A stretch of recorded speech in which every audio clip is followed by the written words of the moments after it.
guys, welcome to my channel. My name is ReadingBear and I hope you are ready for some more stories. And today, we'll take a look at some new entitled people content. If you enjoyed my content, please don't forget to subscribe to my channel and post some bear emojis in the comment.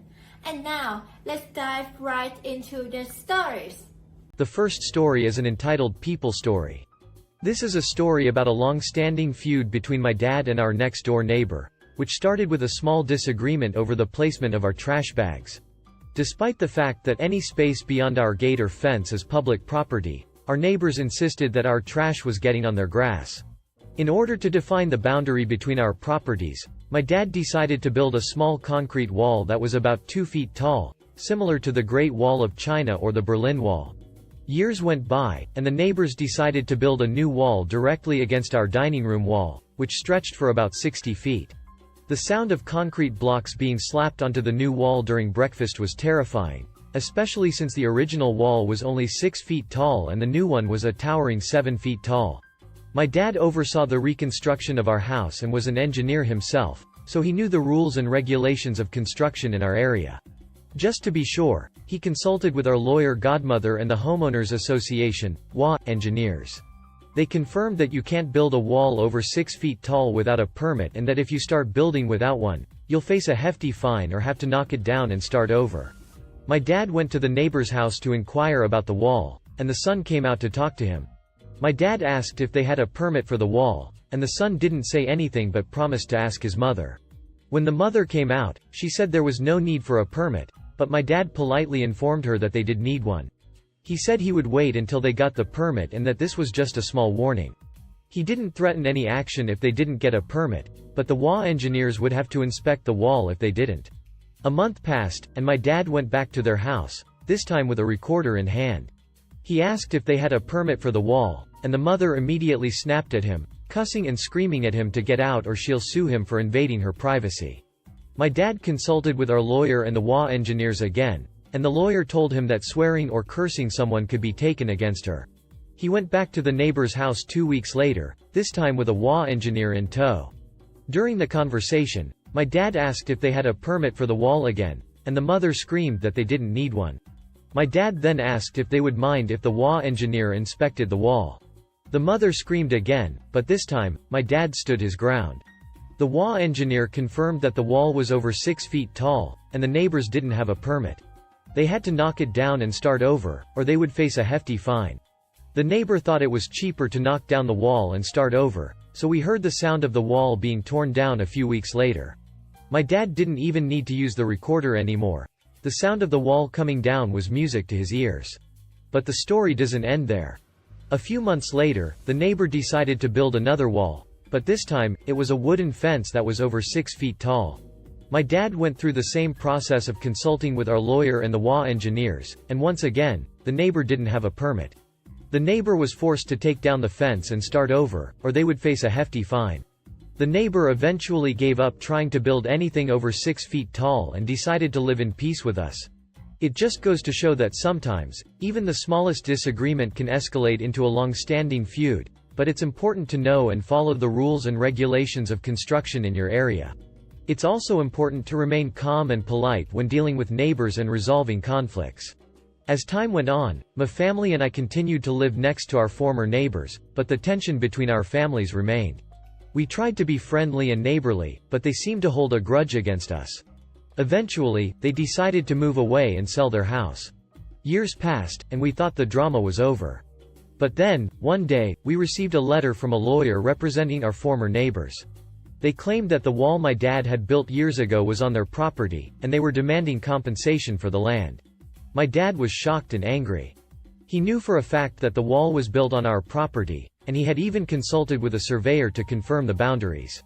He hired a lawyer to fight the claim, and after months of legal battles, it was proven that the wall was indeed on our property. The claim was dismissed, and our former neighbors were forced to pay our legal fees.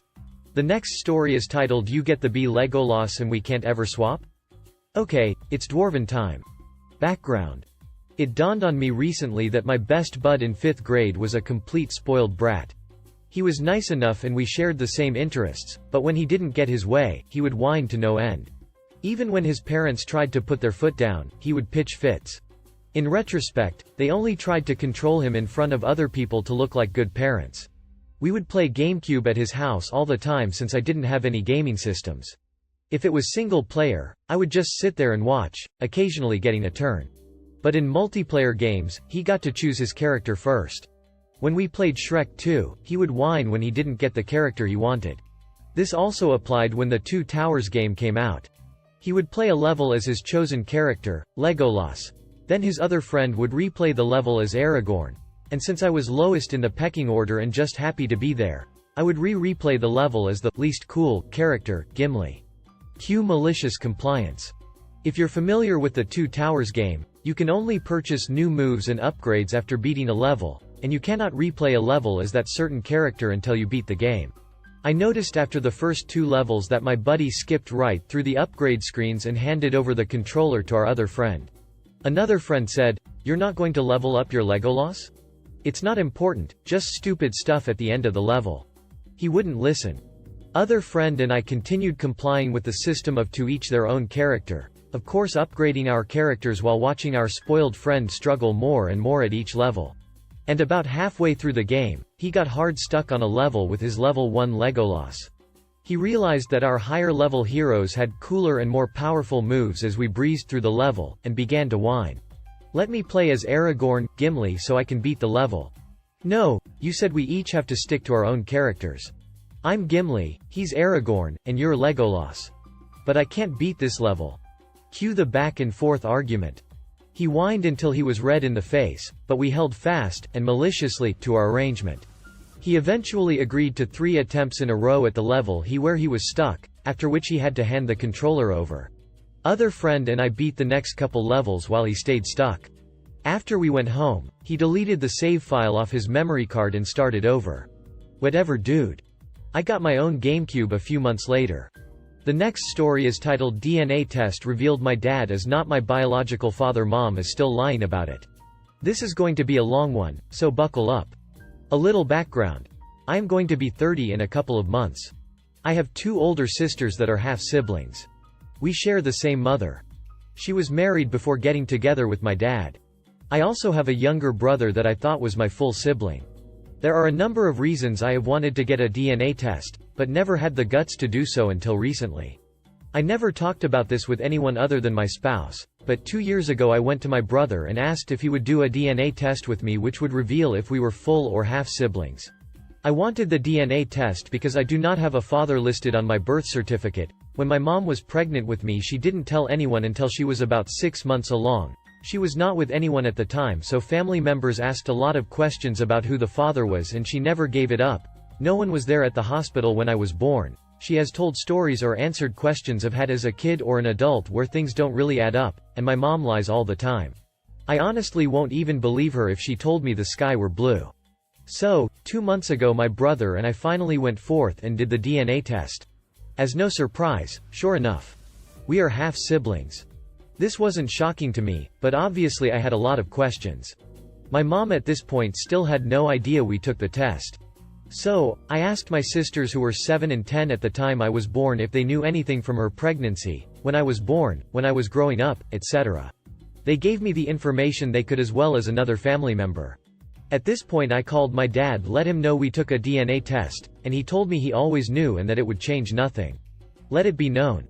It also changes nothing for me. I just wanted to know if my mom was really lying to me all of these years. I started asking questions, piecing together information.